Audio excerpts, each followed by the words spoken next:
What up, Bulls Nation? We've got a live CHGO Bulls podcast coming up right now. On today's early edition episode, a summer league sharpshooter for the Bulls goes back to college. What is the latest in the Peyton Watson saga? And did Bryson Graham and the Bulls perhaps miss out on an opportunity to cash in a first-round pick for Max Strus? Plus, ESPN's NBA Summer Forecast series released a fresh one yesterday, projecting the ceilings and future stardom of Caleb Wilson and his fellow 2026 draft class colleagues. That's all I had next.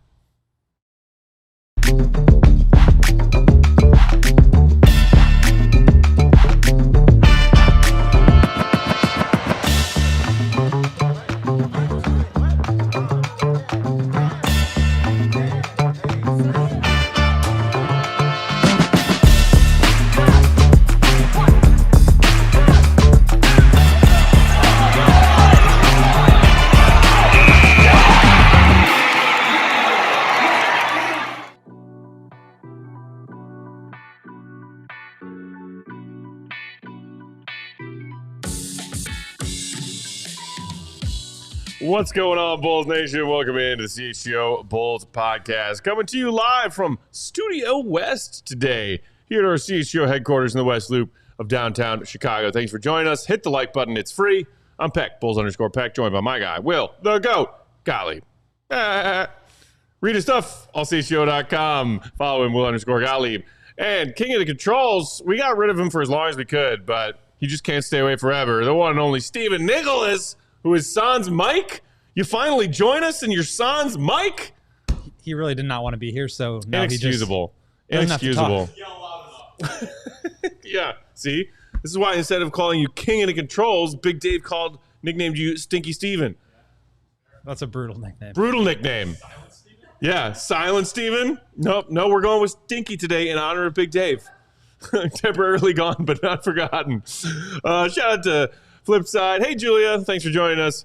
Lots to get to on today's show, so let's dive right in.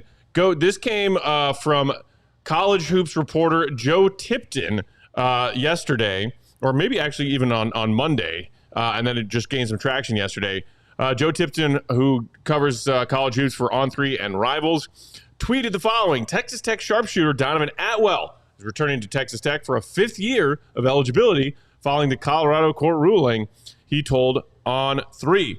Atwell, as you might recall, was a sharpshooter for the Bulls Summer League squad this past July on a team that did not have a ton of shooting on it.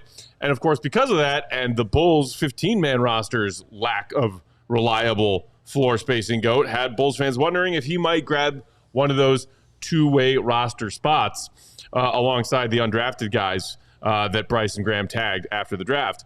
So instead, we see this reporting that he's going back to school for another year, which certainly in the way that NIL and that universe is working these days makes plenty of sense for a guy who still might have an NBA career ahead of him, but it sounds like at least for this foreseeable upcoming season, Atwell will not be shooting threes in a Chicago Bulls jersey. Yeah, and the Bulls do only have two of their three two-way spots, but with the way that this ruling worked, and I don't know too much about it, but the ability to go back for an NIL deal, especially when you're talking about an Exhibit 10 contract, which is what he was on with the Bulls, which is just a training camp deal.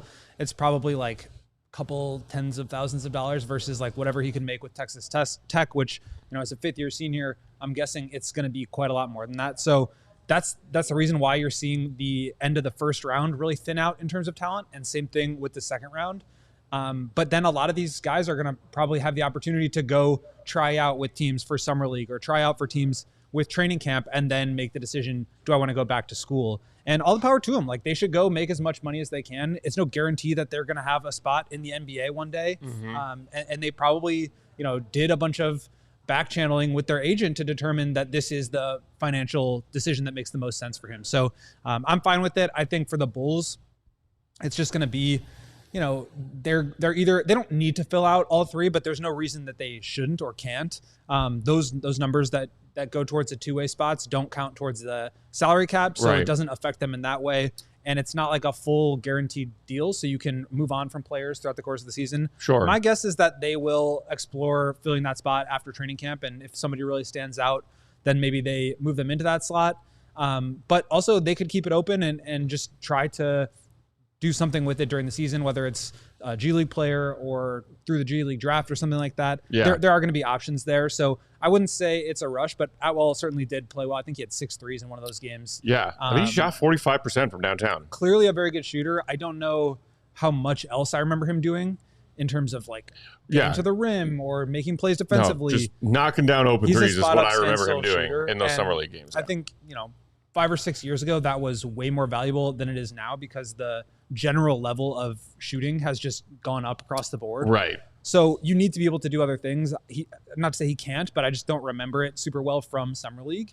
And yeah, we're, just mentioning that there was that one special game. I think he was 6 of 12 for 3 in that summer league. That's certainly valuable, but I'm not too broken up about it. I think they'll be able to find another player that they can slot in, whether it's, second round pick next year, something like that. Like they can find a way to use that spot. And I don't think there's any rush to get something done just because he wasn't there. And at the end of the day, he wasn't in that spot probably for a reason. And if he was, he might've stayed. For sure. And look, I suppose it's possible that the Bulls asked Donovan Atwell if he was interested in a 2-way roster spot. And he said, no, I think I'll go back, and play one more year of eligibility at the collegiate level. Thinking maybe if I have another year where I really shine and I'm a star for my team, I can get drafted as a first-round pick, a year from now in a weaker draft class.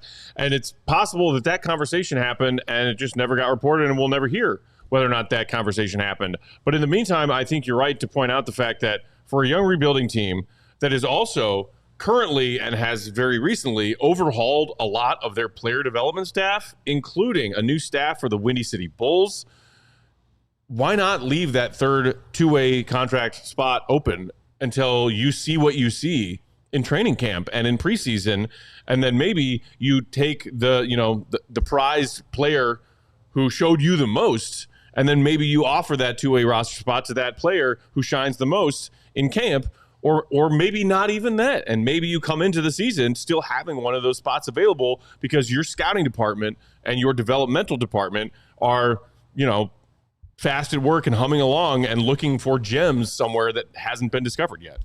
That's how they should be treating it. And yeah, you mentioned one pathway where it's like, would you be interested in that? I think it's also feasible that they would have said, sorry, we don't think that you're somebody that we want to put onto a 2-way. So that maybe led to his decision. If they said, it's just not going to happen this year, maybe he's like, okay, fine, then it is time for me to go back. So I think it could have happened either way. And I think keeping that spot open, it's the same thing with the 15th roster spot. There's no rush to fill that. It just locks you in.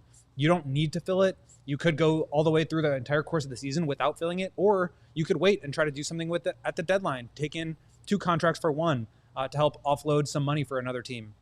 Use it for your room exception, where you can take a player in as a trade exception. So there's no reason to box yourself in that way. Just because you have a spot doesn't mean that you necessarily need to use it. Would it at some point make sense to fill that if you're not going to be able to do anything else with it? Sure. But I just don't think they're at that point yet. I think, I think that's fair. And we'll see if, Donovan Atwell's name circles back to us as people who cover the Bulls and root for the Bulls at some point down the road. But for now, taking advantage of that 5th year of eligibility and going back to Texas Tech, and best of luck to him. It was fun to watch him ball out and knock down those threes in Summer League. I understand that some Bulls fans are concerned about this team shooting depth, but I did not necessarily see Donovan Atwell as a immediate solution to that problem, kind of more of a pipe dream solution to that problem. It's a different front office group than previous ones, but think about how many times you saw a 2-way player have an impact on the Bulls in the last 5 years. Right. And which is, I think, something that Bulls fans are hoping we see change moving forward. Yeah. Whereas a lot of those 2-way roster spots seem to be, and by no way am I trying to offend anybody who has held one of those positions over the last handful of years in the AKA era, wasted space when it comes to developing and taking a closer look at young talent with potential. Which is why I think we were critical of the selling of the second-round picks. It's like you have the opportunity to take in these guys. But right. With 3, they expanded a couple years ago, so now it's 3 2-way spots instead of 2.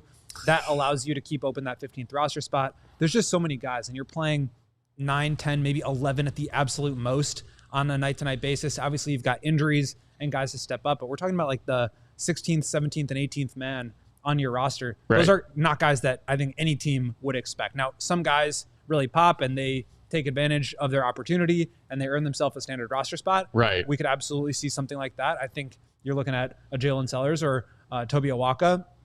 But I think it's pretty unlikely that you have 3 different guys that could really do that in one season. Maybe that happens. Maybe they move on from some other players at the trade deadline, and that opens up more space for those guys to have an opportunity. But I just think that's a pretty far-fetched thing.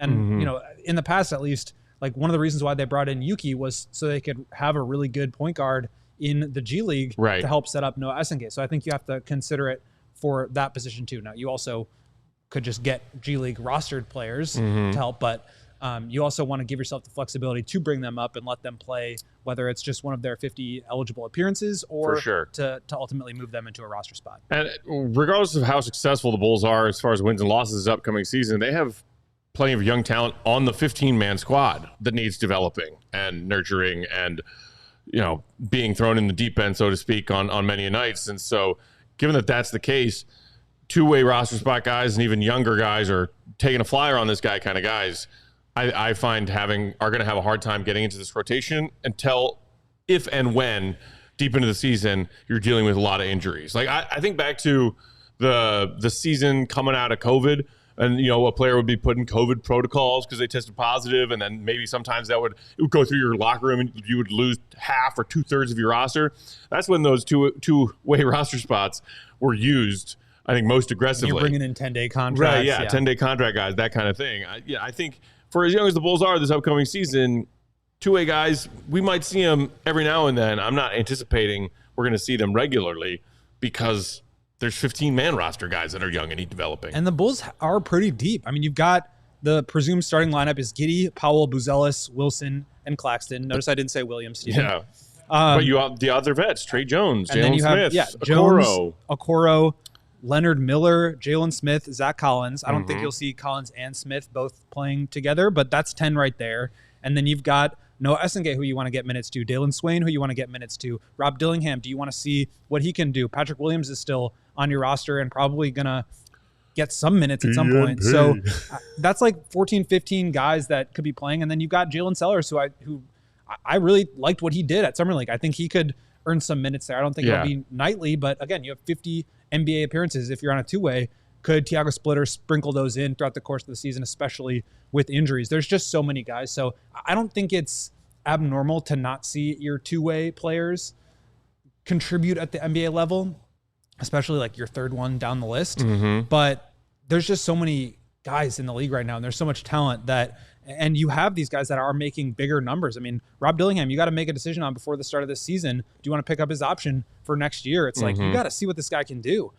Same thing with Essengate. You've got to, he did not have a great showing. I think his numbers were a little bit better than he was given credit for. But, if you watch the tape, it didn't look great at Summer League in terms of just staying upright. Can he earn himself some minutes and just get an opportunity? The Bulls have a really dense front court rotation.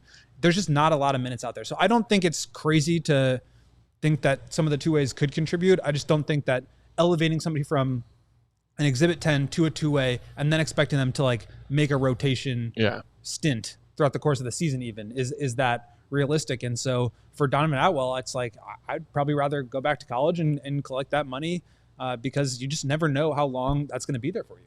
Very true. And as we shift gears, but also speaking of players who have been at one point or another in the Bulls developmental program or Windy City program and two-way roster spots and all that jazz, Max Strus, Bulls legend, has been in the latest NBA news cycle because of his possible connection to a Peyton Watson sign-and trade. Peyton Watson, perhaps the biggest prize left available in this long, drawn-out, restricted free agency process that the NBA has been dealing with for the last couple of years now. And this came from the latest reporting for Clutch Points by Brett Siegel, who said, rifling through a bunch of different teams who might still be tied to Peyton Watson, mentioning the Cleveland Cavaliers, who recently traded Dennis Schroeder to open up some financial flexibility. Why would they do that? Shout out Brian Windhorst. Unless the Cavs front office had other things in mind. If a trade suitor is found for Max Strus, Siegel wrote, Cleveland will instantly become the favorite to land Peyton Watson via sign and trade. However, as it stands right now, the team is $29.6 million below the first apron and $42 million under their second apron hard cap.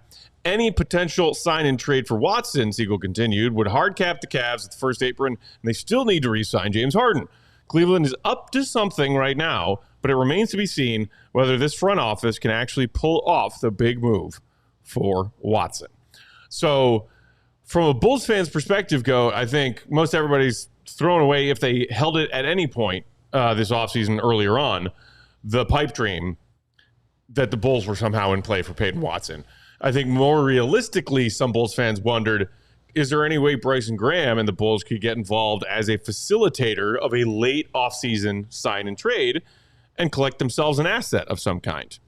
And so when you and I were chatting earlier this week and about this latest reporting from CHGO, you said, man, what if Bryson Graham and the Bulls had held out and held on to some of that cap space for a while longer, and they were the team that was able to absorb Max Strus' contract, if that is essentially the end goal and the end step for Cleveland and Denver, is to move Peyton Watson in a sign and trade, and that they need to get off of Strus' money first. Yep, and I think the timing for all these deals really does matter. I get it. You got to get up to the salary floor. You want to be in control of your offseason as opposed to just being in total wait-and-see mode.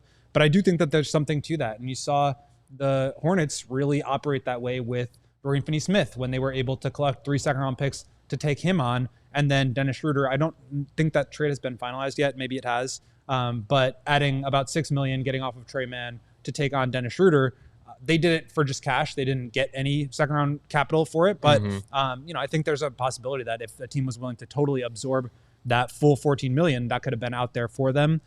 Yes, teams are being way more restrictive with the first-round picks that they're able to give out. But I think that's where the Bulls have an opportunity where they do have some really solid rotation pieces that they could have helped use in these trades to facilitate and just like provide value to another team so that they could both take on money and send out a good player and still get a first-round pick back.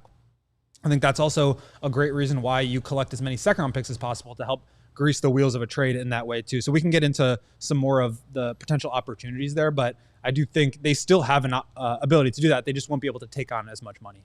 Strus' contract, by the way, $16.6 million guaranteed here coming into the fourth year of that 4-year, $62 million deal he signed with the Miami Heat. In that sign and trade that got him to Cleveland. So with that, why don't we knock out our first ad break? We'll come back on the other side, pick up this conversation, and then still ahead, talking about NBA's summer forecast from ESPN with a lot of people voting about how great Caleb Wilson will be. That's all still ahead next. Hit the like button. It is 100% free, and Steven is begging you to do it. We'll be right back. It's been a while since we've been here in Studio West. It feels like it's been almost 5 years. 5 years. 5 years. A lot can happen in 5 years. You could be in the Xfinity Lounge for 5 years and then have to move back to Studio West. Crazy. But you know what else would be 5 years? The 5-year guarantee from our friends at Xfinity. Reliable, intelligent Wi-Fi with the same price for 5 whole years. Imagine Wi-Fi that makes everything in your home work together, finds and fixes problems before you even notice them, and it lets you stream the game even when the whole family is online. All your devices working in perfect harmony for not 3, not 4, but 5 whole years. And the best part, no annual contracts, no hidden fees, and Xfinity's best equipment included. A lot can change in 5 years, but we all know that your internet price should stay the same. So lock in your price and unlock the possibilities with Xfinity. Learn more at Xfinity.com. Xfinity, imagine that. Select plans only. Restrictions apply. Terms apply. CHGO Bulls is also brought to you by Four Seasons, your trusted local experts for heating, air conditioning, plumbing, sewer, and electric. Summer is still here, and we've had some hot days recently. There's nothing I love more than getting home and pumping that AC. Don't wait for breakdown. Get your AC tuned up for the back half of summer. By calling Four Seasons, you can get that AC tune-up for just $89.95. Their expert technicians are available 24/7 for emergency services with no additional charges for nights, weekends, or even holidays. Oh, go! And if your AC breaks down after your tune-up, they'll fix it at no additional charge. Now is the perfect time to upgrade during Four Seasons Summer Savings Event. Take advantage of 72 months of interest-free financing, up to $4,000 in rebates, and same-day installation at no extra cost. So, what are you waiting for? Visit FourSeasonsHeatingCooling.com for all of their special offers and money-saving coupons. That's FourSeasonsHeatingCooling.com. Because GOAT, for all the right reasons. Give and go. Call 866-4-SEASONS. The people want to hear you sing, GOAT. CHGO Bulls rolls along here on Wednesday afternoon. Thanks for hanging out with us, Bulls Nation, especially those of you who are maybe tuning in from work, like our guy Flipside. What up, JR? Thanks for being here. All right, so before the break, we were talking about this latest reporting about Peyton Watson, the late offseason struggles of these restricted free agents, and some of the possible solutions and trades that could get them to their new homes. And maybe the Bulls missing out on, if there's a team that facilitates this for Cleveland, getting a first-round pick for it. And Goat, I understand the point of frustration with, seemed like Bryson Graham out of the gate in his initial press conference was talking about using our cap space to bring in some draft capital. And then we watched all the various summer transactions happen, and we didn't really see any first-round picks change hands for teams who took on unwanted contracts. So maybe that is why he pivoted quickly to a different plan. I still was like, that was my biggest hope for this offseason, and the use of that cap space was getting first-round picks by taking on contracts, or maybe bloated, but players who could still be usable players this upcoming season for a team that's not trying to tank anymore. Where would you draw the line of needing to have a certain amount of foresight to know that this is what would end up happening in the Peyton Watson saga versus, hey, these offers for first-round picks for unwanted contracts aren't rolling in here in the early stage of the offseason, so I got to pivot to a new plan. I think when you look at specifically the Nuggets, less so with the Pistons, who have created a bunch of cap space and did that, not cap space, but created a bunch of space to be able to bring back Jalen Darryn and still make some other moves. Mm-hmm. That was, and also I think they would just be happy to match a max offer sheet on Darryn if somebody were to give them that. The Nuggets, they are so salary cap impacted right now. Yeah. I don't think people quite realize the extent to which every single dollar above the tax is just absolutely killing them. So right now they are $17 million over the luxury tax and about $2 million over the second apron. So they cannot aggregate salaries. They cannot do basically anything. They're going to have to get out of the second apron if they want to unfreeze one of their future picks. They're just very, very capped out. And so really, even if they do sign Peyton Watson to a team-friendly deal, it's going to really cost them. Let's say, I think the offer right now is 4 years for $70 million. Mm-hmm. So let's just say it starts at $15 million. Mm-hmm. If you add that $15 million to their cap sheet, they go from $17 million over the tax to $32 million over the tax, but they expand their luxury tax bill by way more than that. So you're going basically, my little calculator is broken here. But well, so it was actually included in Siegel's write-up about Watson. If Watson were to return on the $6.5 million qualifying offer, a tax bill would soar to over $110 million. And that's just the qualifying offer. That's just the qualifying, not the do they have the tax actual number? Contract. At this moment, the Nuggets are prepared to pay over $68 million in taxes for their current roster.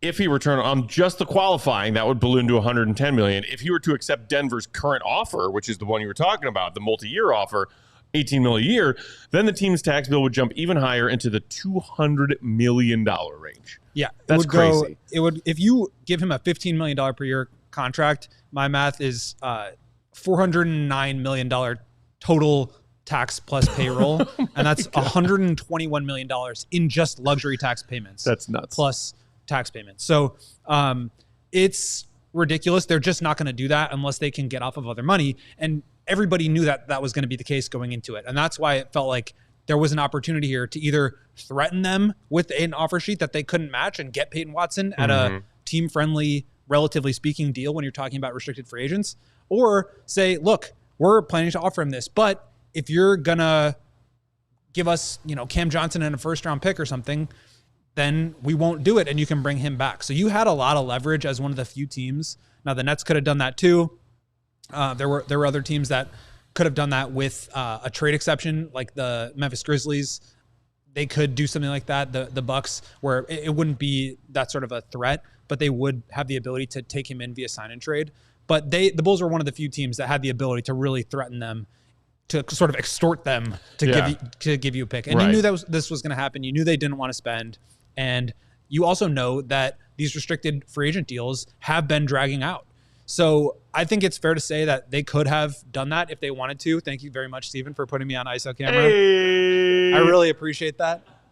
ISO, go. But they wanted to get their other business done sooner, and that's understandable in some ways, but I just don't think that they fully realized the leverage that they had.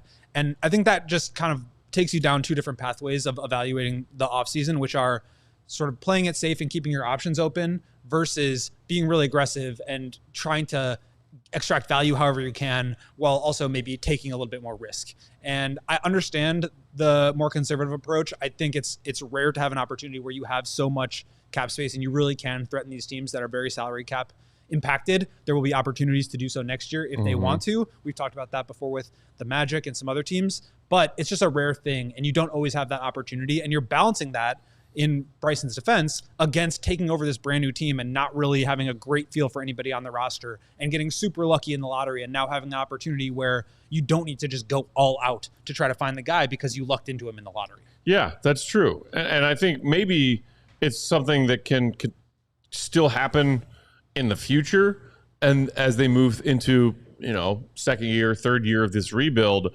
while having very clean books. Like the Bulls books are pretty clean right now, even with using that cap space on the Claxton trade and bringing in the vet free agent signing of Norman Powell. But with Powell, you have that flexibility. Claxton, you have 2 guaranteed years there. But Collins, you have flexibility. And then you got other potential expirings on your books as well when you're talking about Trey Jones, Isaac Okoro, Jalen Smith. Like Bryson could circle back to this idea of taking on unwanted contracts and maybe doing so as a facilitating team in trades and getting first-round draft capital for it a year from now. It didn't necessarily work out for whatever reason, and those kind of offers weren't flowing this summer. So he pivoted. I'm fine with the fact that he pivoted.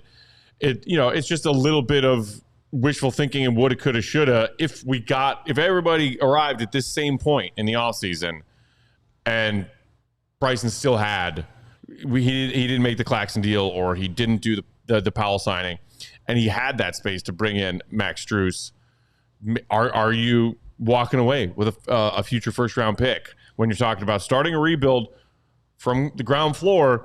And as you've pointed out several times, Goat, the challenge of doing that with yes, you control all of your own picks, starting with 4 and then getting your the lottery market and payout with the 15th pick and Dalen Swain, and talking about those 2 players being a part of your foundational, floor, but no additional draft capital, first-round draft capital other than your own, and that being a really challenging part of starting over. And I think that's exactly the trade-off that we're talking about here, which is that they did their business. They got some guys that I think obviously can help them in different ways, whether it's trying to rehab value and flip, whether it's trying to make life easier for the core and help along their development, versus being a little bit more comfortable being uncomfortable and holding out with your money, understanding that you might not be able to get anything done and maybe miss out on an opportunity to get a Claxton or Norman Powell, but still give yourself the opportunity to maybe come away with the first round pick if they had waited. So that's the trade-off. I certainly don't blame them for going the way that they did, but that's the other opportunity is, do you want to really take that risk and say, you know what, we might be okay with not having Norman Powell and not having Nick Claxton because we really want to give ourselves the opportunity to get a first round pick somehow. And then maybe if it does come along with a Max Strus, maybe he's helping you just as much as Norman Powell in a different way, obviously very different players, but contributing that floor spacing, veteran leadership, presence, all that stuff. You could have gotten that at a cheaper number than Powell and also gotten the first round pick to do it and still maintained your flexibility because he's an expiring contract. So again, I don't think this is a complete disaster by any means. I get that people want to get out of the relegation zone. For me, it's just, you have to do what's best for you. And what's best for this team is finding ways to contribute, because at the end of the day, we haven't really talked about this yet. They are on the clock with Caleb already. You have to find a way to put a player, a group around him. Why are you bringing me down, Coach? It's August. You look at the rest of the league, and it's especially if Caleb's good right away, how are you going to build a team around him? Now, the flattened lottery maybe makes that in some ways a little bit easier. In some ways, it makes it way harder because they could end up with the 16th pick next year, even though they're the 3rd worst record in the league or 4th or whatever. So they are in some ways on the hook now to try to build a team around Caleb if you think he's going to be that guy, and they've got pieces. It's not like they're starting from zero, but you do really have to do that. And you think about some of these other young teams where you pay your young core that you draft, and now you have no way to help. And maybe you make a big trade. Like you look at the Magic, it's like they have nothing that they can do now except for pay their really expensive players, and you still might not be good enough. So I think that has to be part of the calculus. It doesn't necessarily need to change your actual moves this summer, but it is something that they need to start thinking about probably as soon as next year. It's a terrifying thought, and one I don't appreciate you putting into my brain right here and now today, but it's not wrong. And honestly, what it makes me think of, and people have been talking about this with the NFL and quarterbacks for years now, is how good can your quarterback be on his rookie deal before you have to pay him and now make him, I'm the richest, highest paid quarterback in the league because my team is deciding that I am the franchise quarterback. Whether it was how good are the Chiefs when young Patrick Mahomes was leading the way in Super Bowl contention and all that, to even the Bears NFC North foe and Jordan Love and the big contract that they signed him to, and the fact that Packers fans are now like, wait, is this our franchise quarterback? Our backup looked better than him twice 2 different games this season when he came in and got snaps against the Bears. And the fact that now with Caleb Williams, it's how good can the Bears be? Well, Caleb Williams is on his rookie contract before we have to pay Caleb Williams a truckload of money. Because how do you build the rest of the team around him once he's making that money? Right. And it's the same struggle or a slightly different shade of that same struggle with the Boston Celtics and why they just traded Jaylen Brown this offseason. We can build a championship contending team around Tatum and Brown as max contract players. But when you move that up a notch to supermax contracts, and those two players were eating up, 75% of the cap, hypothetically? I think so, yeah, 70. 70% of the cap between two players? So hopefully Bryson Graham is thinking a little bit about that long-term and a little ways down the road in the hopes that Caleb Wilson is going to prove over the course of his rookie contract that they are going to re-sign him to ideally a rookie max level extension because he looks like a star or even is already a star over the course of his rookie contract, but always thinking about the long-term figures. You're already seeing it with the Spurs. That's why Wemby did not take the escalators. Even if Wemby he gets took a discount. Even if he makes All-NBA or MVP or whatever, he's not going to make the 30% max, even though he technically would be eligible for it because he declined that. So he's going to be on the 25% max. And if you've got to pay Castle and then Harper the next year, that's a really hard thing to build around them. They found their guys, but what if it isn't Giddey and Modest that are the co-stars next to Caleb? Or maybe Caleb is the number 2 and you've got to find a way to get the number 1. Mm-hmm. It just becomes that much harder when you're already kind of on the ascent. You don't have as much draft capital, or maybe you even used it to trade for guys, and now they're getting expensive. How do you backfill the rest of the roster and the rotation with cheaper contracts that you can build around him? Or do you have to really squeeze him and say, you know what, we can only give you 18% of the cap or 20% of the cap instead of 25 and risk maybe things getting a little contentious? Again, this is 4 years away. I understand why people would not be thinking about it or why they would be calling me crazy for starting to think about it. But these are the things that you have to do to set yourself up to be unstuck. People complained about Stephen Mervis and the job that the Magic did. It's well, they weren't thinking enough ahead of how you build around Paolo and Franz when you put them on 25% max contracts. Right. And then you trade for Desmond Bane and you want to pay Jalen Suggs. Well, yeah, Anthony Black might have to come loose, or you might have to trade Jalen Suggs, or something like that might have to happen because of how restricted the cap is. It's all fine right now, but that changes very quickly. With that, why don't we knock out our second ad break, then we'll come back on the other side and dive into the latest ESPN NBA summer forecast that is asking and answering all kinds of questions about Caleb Wilson and his fellow lottery pick rookies, upside, and tracks to stardom. The like button is still there, and it is still 100% free. We'll be right back. Whether it's on the field or in your financial life, the best teams win by delivering excellence. And we're talking about excellence.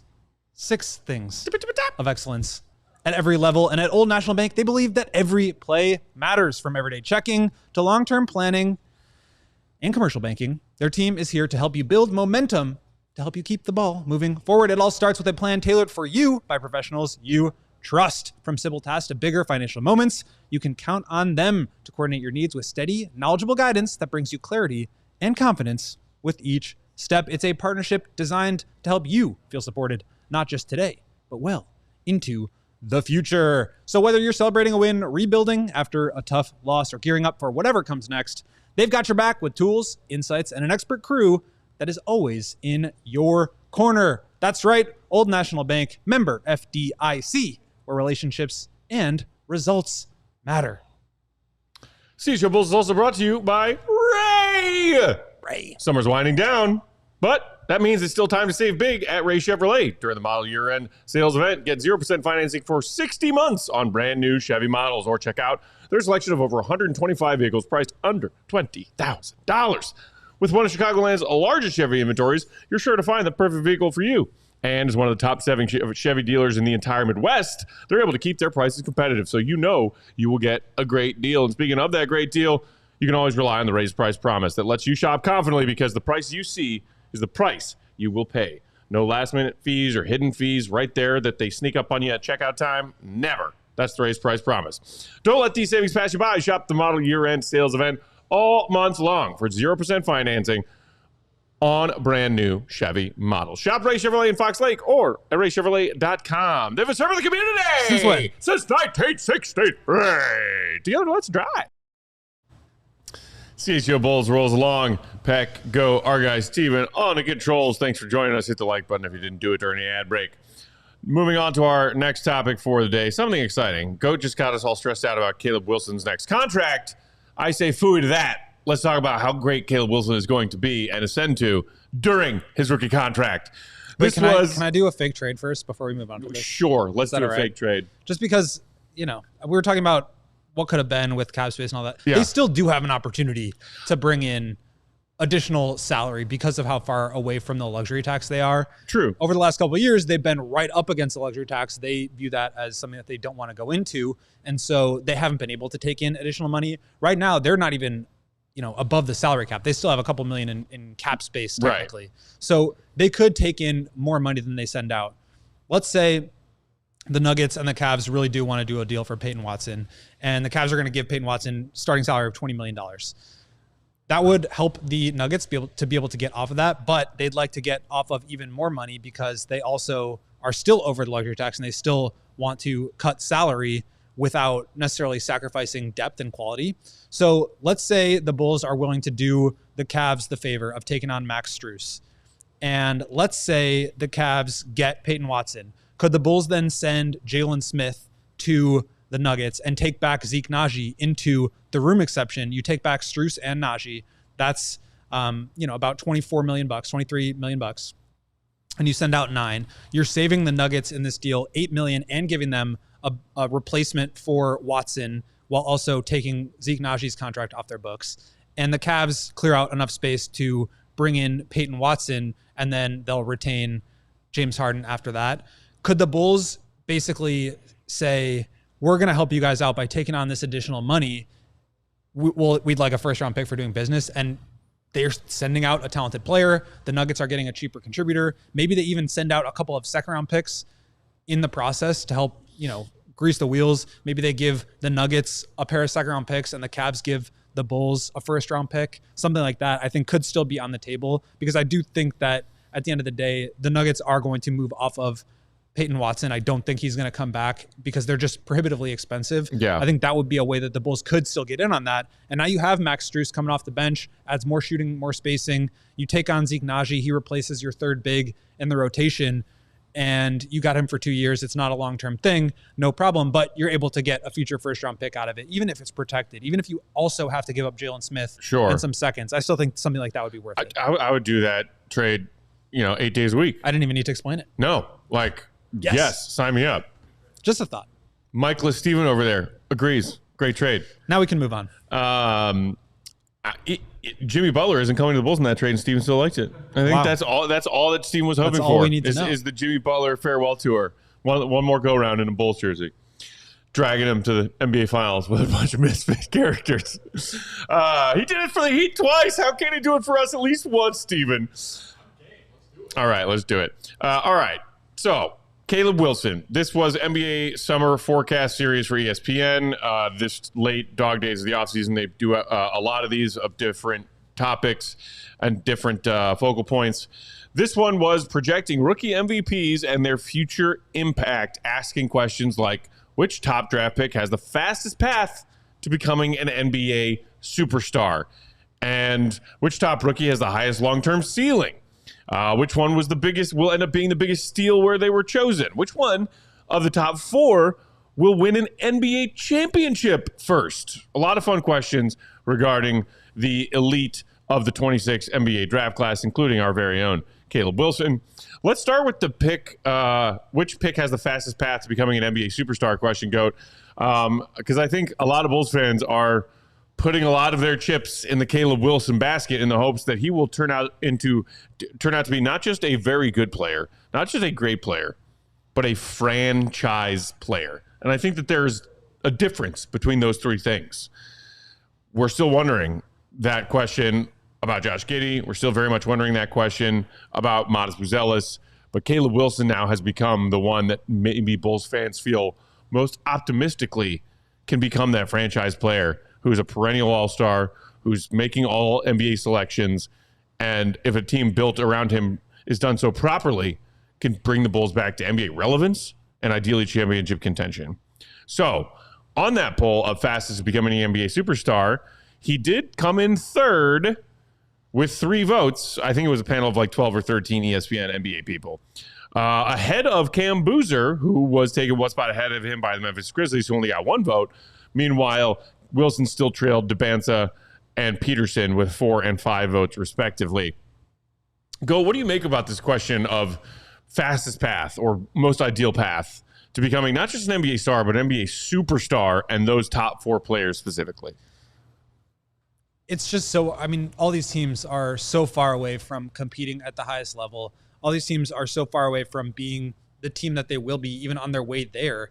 And so I think really what this comes down to is just how good do people think these players are and who do they think is best? You know, it doesn't necessarily have to mean that Darryn Peterson should have been drafted first over AJ Dybantsa, but I think that the big thing I would say, which is the theme on this, is there seems to be more optimism about Caleb Wilson. And I wonder if he had put on display the shot creation and the shooting that he did in Summer League for his year at UNC, I wonder where he would have been drafted. And maybe you could say the Bulls got lucky as a result of that, or, you know, whatever it might have been. But it does kind of make me think that he might have been number 2 or number 1 even pick if he did some of those things. Obviously, it's a small sample. We don't know how real it is, but that's kind of the what if that we're talking about here is if that was part of his game and he's capable of this all along, and he had done that for the 19 or however many games, 28 games that he played at UNC, are we talking about the Bulls not having him because he went first overall? Yeah. And like, I think the factors of where these players landed can factor into that question as well of which one's going to turn into a star or superstar the fastest. And in a little blurb for this ESPN poll, Tim McMahon wrote, Darryn Peterson's path is arguably easier than Dybantsa's because of the situation he landed in Utah. Unlike Washington, there's no question about the head coaching future with Will Hardy's long-term extension. And yes, there's some other bright young stars on the team, but not necessarily the same level of competition that might be in AJ Dybantsa's way with that Washington Wizards squad out of the gate of his career. And we'll see, does Anthony Davis actually stick around? What is the impact of Trae Young? But when you put Caleb Wilson into that equation and that question, I can fairly confidently say Caleb Wilson can go out there and earn himself as big of a role on this Bulls team as he wants and is capable of doing, more so than Dybantsa or Peterson when you think about the talent on those 2 squads. Yeah, because so much of it is opportunity. Right, and exactly. I wonder, like, the write-up is talking about the space that he'll have next to non-ball dominant players, Lauri Markkanen and Jaren Jackson and Keontae George. I think he's absolutely going to be sharing ball handling with Keontae George. But the thing about Darryn Peterson that's interesting, and the reason why he was such a highly touted prospect, despite the fact that he had such a strange year at Kansas, is that he was a really on-ball player in high school, and he was incredible at it. And we just didn't see that same level of burst and athleticism from him at Kansas, and I don't even really think we saw it as much in Summer League. I know he had the 12 assist game, and he had a ton of turnovers, but he just he didn't have the movement, the wiggle, the explosion, the elevation to really create his own shot on that level. I think he's going to need to be a very good shooter, and he is a very good shooter, but just to be able to create the kind of offense that I think it will take to become a superstar player, he's going to have to be an incredible shot maker. We're talking about like Devin Booker type of shot making, where it's like a lot of mid-range, a lot of off the dribble 3-point shooting, but I just don't see him getting to the rim at that same level. And then Dybantsa, I think, for me, he would have been, if I'm a front office decision maker, he would have been the hardest for me to pass on with the first overall pick because he does fit all those different levels of, he's 6'10", he's a wing, he's a shot creator, he can do all that. But you're talking about him trying to turn into that, playing next to Trae Young, who's maybe one of the more ball dominant guards in the league. I think that's a tall task. And you've also got a ton of other good young players that want and need the ball. You've got Anthony Davis, Alex Sarr, Trey Johnson, Bilal Coulibaly, Keyshawn George, Will Riley, a lot of players on that team that are going to be fighting for usage a little bit. Boozer, I think, might be the best player and also not be a superstar. I mean, he might be a superstar in the way that Jokic is a superstar, where he's just so methodical, he's so surgical, he's so smart, but he's not flashy, he's not explosive in that same way. And I think, honestly, Caleb, the fact that this is his team and that he's going to be the one with the ball, I think even more than any of these other three guys, maybe you could argue Boozer will be that, but I don't think he will run as much offense because of what we saw from Caleb in Summer League. I think there's a level of optimism in his shot creation that I did not have going into the draft that really, I think, changes his outlook. If he can be a three, if he can be somebody that is creating offense and generating high-level efficient offense for himself and others, I think he's going to be in a position to take that step more than the other guys, even if all those other guys are still kind of on his level in terms of talent. For sure. And it's interesting you say that about Cam Boozer comparatively to some of these other top four with flashy versus quality, because a couple of the other categories in this ESPN poll were distinctly and separate, most likely to make an All-NBA team first and most likely to be selected to an All-Star team first. And guess what? Cam Boozer came in with the most votes, 7, for All-NBA, but came in third with only 3 votes for All-Star team. And I think partly, and I feel like you and I were just talking about this yesterday. I can't remember, maybe with Jake, but like by and large, NBA All-Star is a popularity contest. You have the media element of it. You have players casting votes now. And of course, on top of that, largely the huge percentage that goes to fan votes. And then, of course, the selections for reserves by the East and West All-Star head coaches.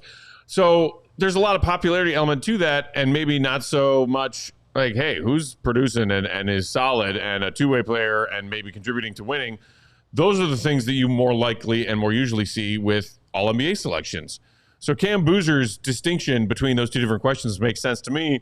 And I guess I could just say, hey, Caleb Wilson, put it on your chalkboard or your bulletin board, whether in reality or in your brain, because Caleb Wilson, of the top 4 guys, finished tied for third with Dybantsa, receiving only 1 vote for being the first selected to All-NBA, and came in 4th with just 2 votes for first to make an All-Star selection. Some of that, especially with All-NBA, I think is always geared towards players on winning teams, and that might not be Caleb's situation with the Bulls over the first few years of his NBA career. But I see it as just as likely a possibility that Caleb Wilson will have at least one All-NBA selection on his NBA resume when all is said and done than Cameron Boozer does. Yeah, I kind of agree with that. I think, Boozer probably has a clear path to All-NBA because I view him as sort of the Tim Duncan, Jokic mold of dominance.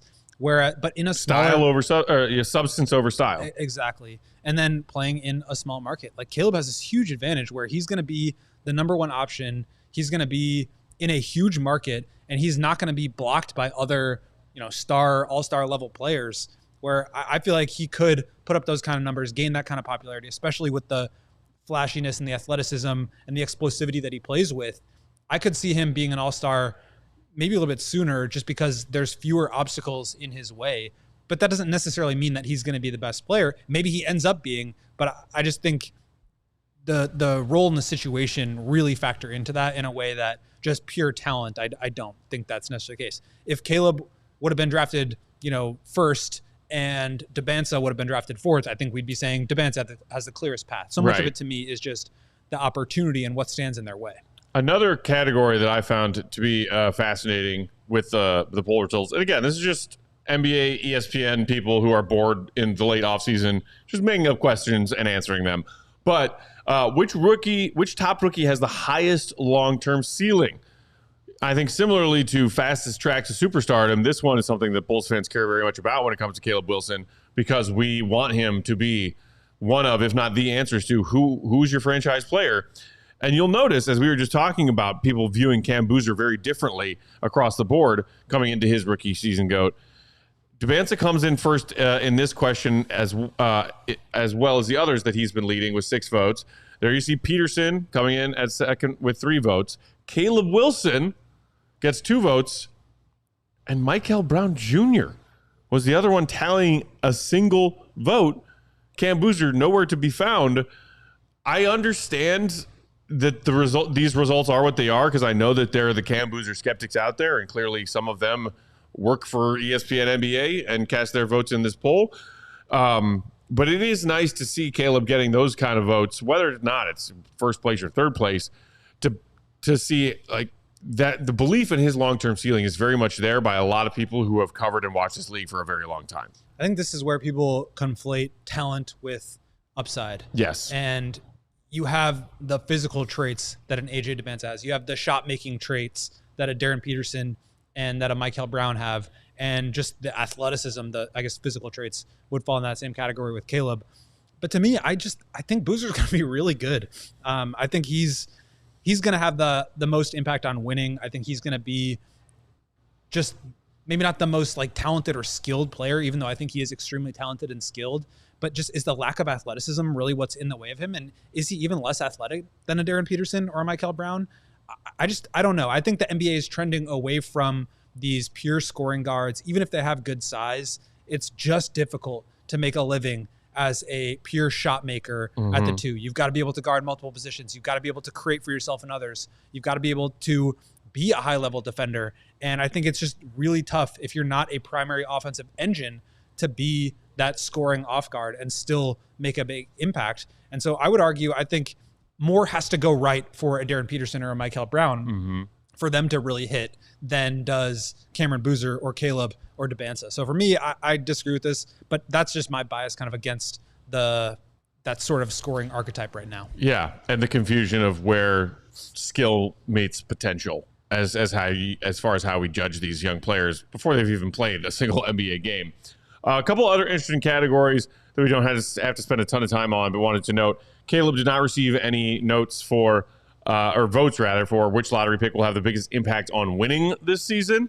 Cam Boozer had the most votes for that one. Another one that makes sense when you're talking about Cam Boozer and expectations. You're telling me this guy is going to be the most impactful on winning, the first one to have an All-NBA selection. Yeah. And it's like, what are we talking about here? Right. This guy's going to be incredibly good. But yeah, his long-term ceiling is the lowest of all of them. So he's like already that kind of a talent?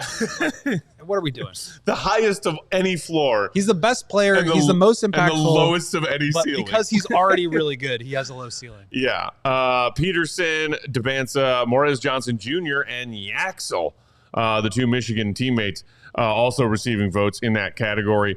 And when you think about where the Jazz, Wizards, Mavs, and Warriors hope to be this year, especially the Mavs and Warriors with Mo Johnson and Yaxel, them getting votes in that one makes sense. Biggest draft steal. Caleb did receive a vote here, but that was led by Braden Burries, who really showed out for the Bucks in Summer League. He went pick 10. Yaxel, 1 spot behind him at 11 to the Warriors, also received several votes. Acuff going 7 to the Kings, received a couple of votes.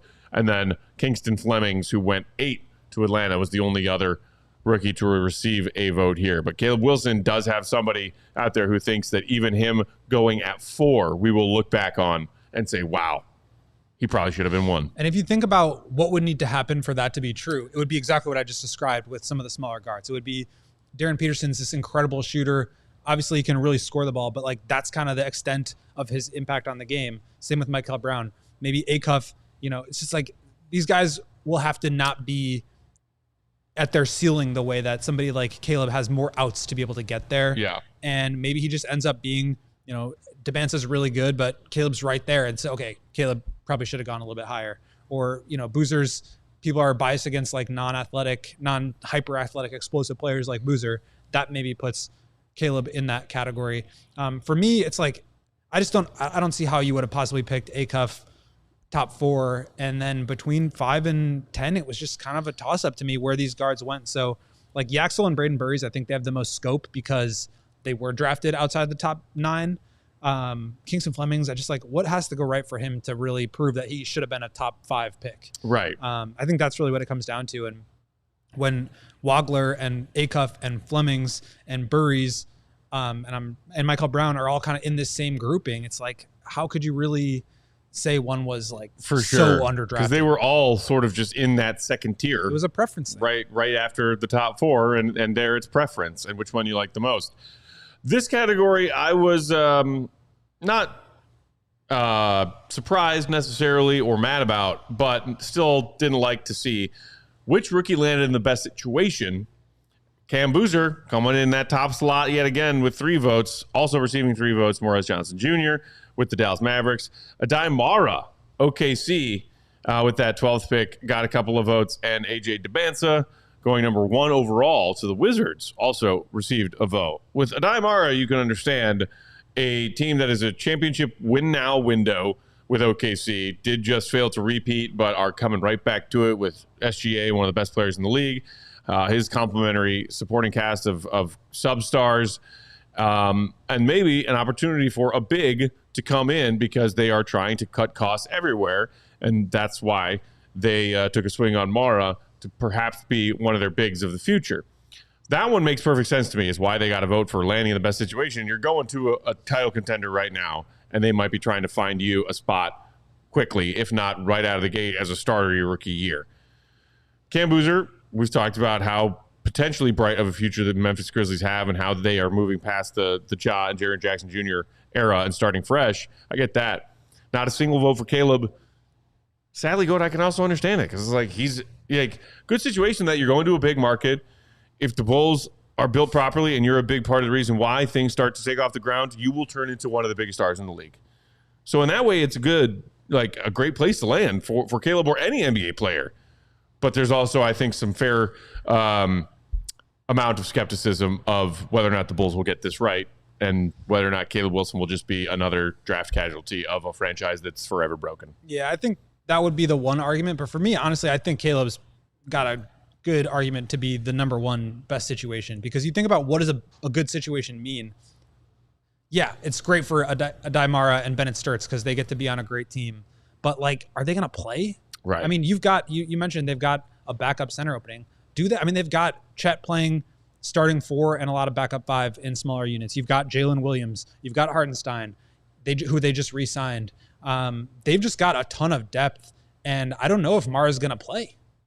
Probably for a couple of years. Like, is that a great situation for him? Yeah. They might win at a high level, but he may not. So I think it's a sort of crossover of your talent and your development and your abilities and the team in the context. And for me, it goes back to this idea that Caleb has nothing in his way.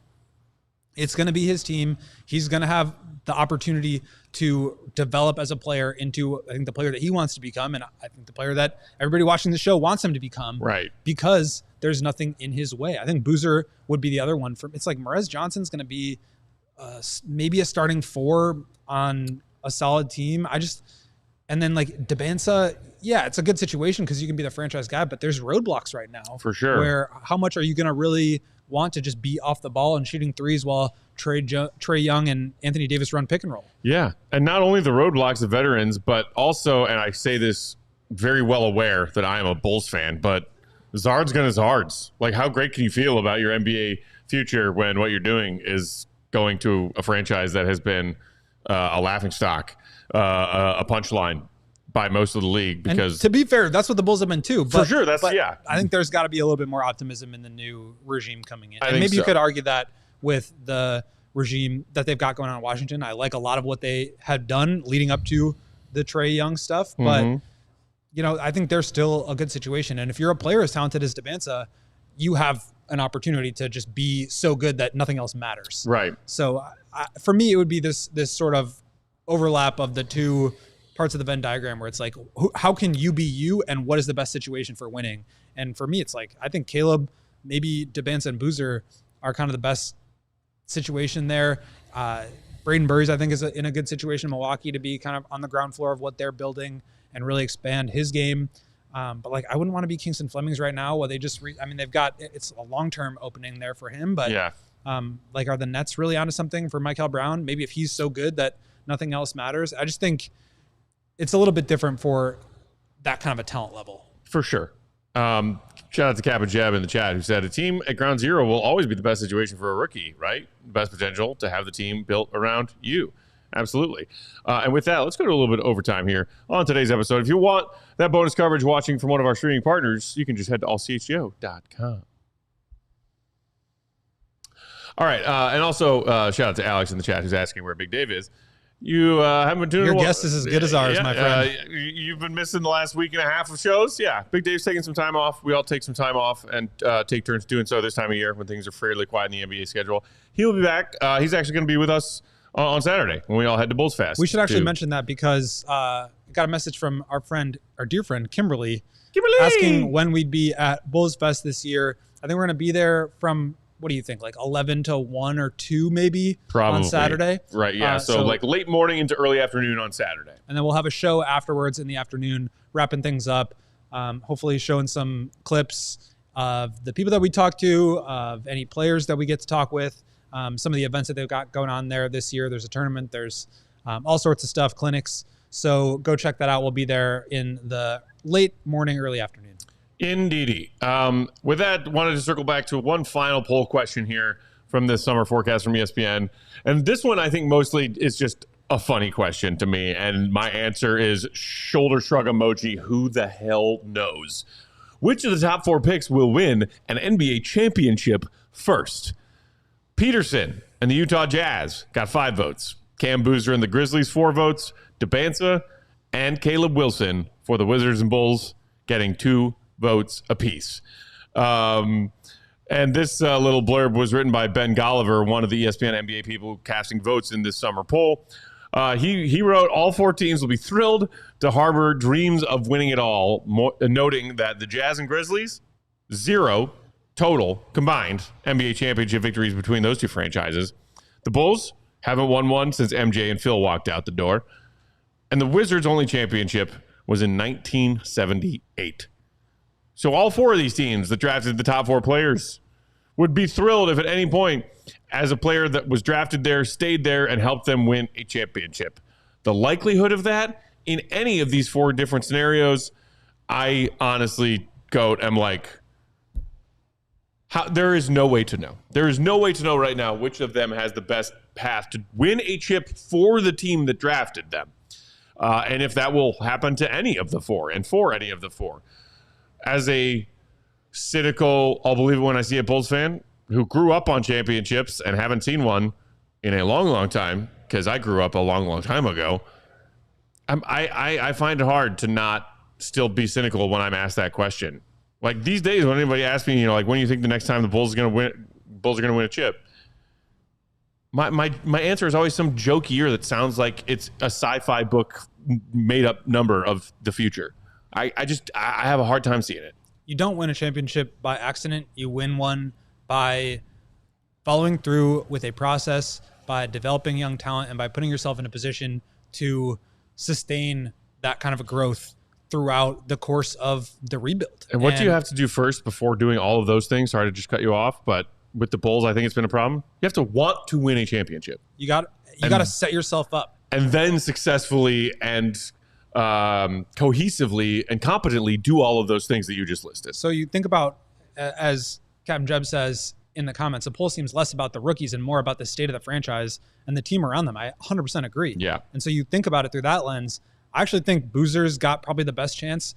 I'm a big fan of Zach Kleiman. I think he's done an incredible job understanding the state of his team, loading up on draft picks, being aggressive when he needs to, getting off of guys early and ahead of time so that he doesn't run into situations, with the exception of the Jaw situation. But the Bane and the Jaren Jackson trades were huge. I mean, they've got so many future draft picks. You could say the same thing about the Utah Jazz. I'm a little less optimistic on them because I think the core that they've got in place, to me, does not scream championship ready. Like Jaren, Keontae George, Darryn Peterson, Ace Bailey, Lowry. I think they're all really good players. I don't know that I can. Maybe that changes. If they put together a really deep playoff run at some point. But I feel like when you're 26, 27, the way Jaren and Lowry are, you would have known by now, are these guys like core pieces on a championship team? Right. The Grizzlies are just so set up as a blank canvas right now, with the exception of Coward and Edey, who I think have the potential to grow into that because of how young they are. I think they're going to be really good. I think the Wizards are a little bit further away. I can't really see Trae Young as a championship starting point guard right now. Maybe he shuts me up on that one, but that just seems a little bit further fetched. They also have a ton of good young players. Further fetched than Jalen Brunson doing that, and he did do that. But I agree with you. I'm not going to say no. I just think it's just I don't see it right unlikely.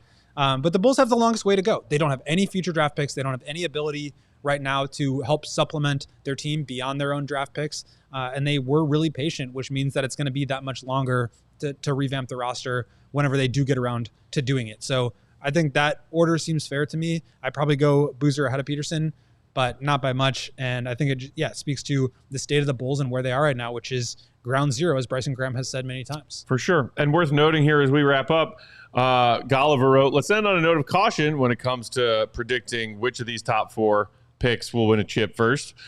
Jaylen Brown, Jason Tatum, obviously as teammates, and then Chet Holmgren are the only top 4 picks to win a chip with the team that drafted them, spending the last 10 years of NBA champions. It's harder. I think it's harder than ever to win a championship. The talent is so deep around the league. These teams are so good. They're so smart. They've really optimized for building and long-term planning and winning. Mm-hmm. And I think the Bulls are just really far behind. They need to get themselves on track.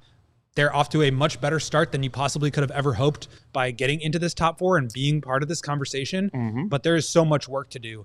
And we didn't see them really put themselves in a position this summer to go out and execute. Doesn't mean that they can't do it. Doesn't mean that won't turn out to be different. But from where we sit right now, you can't sit here and say that they've got the core of a team that's going to be competing for championships in the next 2 to 3 years without some major moves happening. Absolutely, man. Just kind of a fresh reminder of how much work lies ahead for Caleb Wilson and the Bulls not to mention, Caleb actually has to be that guy. Caleb has to be that guy if the Bulls are going to have any chance of winning a chip while he is wearing a Bulls jersey. Shout out to Flipside, who said, smash that like button like the Sox fan to Cubs fans in the bleacher. Oh, my goodness. Oh, my goodness. Kidding. Sorry. Too soon. For the record, I don't promote violence. Pope would not approve. Yeah, let's hope for some more peaceful vibes in the bleachers. Today, speaking of which, Sox and Cubs just headed to the bottom of the 7th, so we're past the stretch. Once we wrap up here, you should just switch over to our crosstown watch-along going on right over there in our Sunnyside Lounge. Sox currently up 1-0, but hey, Cubbies have been making some late game stuff happen the last 2 nights. Also, just to quickly plug one more thing before we go, it is rank week here at All CHGO and the All City Network. We, of course, had some fun showering MJ with some praise for the winning the best hoops player, aka Hoops Goat category on Monday. Of course he did. Today, the category was Goat Athlete of all time. MJ won again, running away with 992 votes between All City staff and All City diehards. Shout out to all the diehards who cast their votes. Bo Jackson came in second GOAT. Michael Phelps, the umpteen gazillion gold medal winning swimmer, at 3. Gretzky and LeBron rounding out the top 5. I think that's gross. LeBron, nowhere. No, I'm so longevity. No. Steven, do you also have the All City staff one that we can look at? Because that list I liked more. Not to rag on our diehards. Everybody has a right to cast their votes the way they want. Exactly what you're doing, hater. But there was more overlap on my ballot and the All City staff ballot because that ballot included Leo Messi, who I think snuck in at number 5. Like, come on, we need a footballer on there. He is iconic. And who I also voted for, who I think snuck in at 4 on the All City staff ballot, Serena Williams. I like that. I don't think I had Serena Williams on. That was an oversight on my part. I can't remember who I voted for. I did put Messi on there. Michael his legacy is pristine in a way that nobody else. It's just like a function of the era that he played in, the gravity that he had on not only the NBA, but the whole sports world. Yeah. I think I had Michael Phelps up there too, because he's another one of those guys where it's just like, oh my God, like the amount of greatness that this guy was able to produce. Just absolutely legendary stuff. So I like that. I probably would not have LeBron quite as high. I do value longevity. Don't get me wrong. I think LeBron's had an incredible career. I have him number 2 all time in the NBA, but I just think it's hard to be the second greatest athlete of all time when you're not even the first greatest athlete in your own sport. Very good point. And also, if you have a losing winning percentage in the NBA Finals, I mean, that's just me. But yeah, wait. So LeBron came in at 4th in the everybody votes and then actually moved up a spot in the All-City staff votes to number 3. This is inexcusable. Who are you Bron stans living among us in secret? It's got, yeah, of course. I'm sure the entire Philly staff cast that vote now that they've had LeBron for all of 2 weeks. But anyway, these All-City rank week GOAT debate polls have been a lot of fun. Again, appreciate all the diehards who cast their votes this year.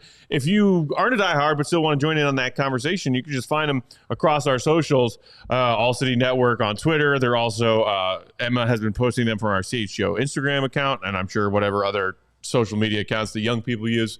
But you can join the conversation there. In the meantime, as I said, go check out the end of the watch-along of Game 3 of the Crosstown Classic, and then live CHGO Cubs and CHGO White Sox postgame to follow. We also, Steven, have Bears coming up later today? 5 p.m. There you go. Silent Steven, keeping us on track. Follow the GOAT, Will _Gottlieb, read his stuff all at CHGO.com. I'm Bulls _Peck. We are CHGO _Bulls. We're back to our normal time tomorrow, live at 4 p.m. We'll have another fun guest joining us for that one as we continue to fill these dog days while Big Dave is off wandering wherever he is. Shout out to Silent Steven on the controls today and always, even when he's ducking us. Hit the like on your way out, Bulls Nation. Thanks for being here today. We'll talk to you again tomorrow. See you right. Be good. We all silly like the mayor.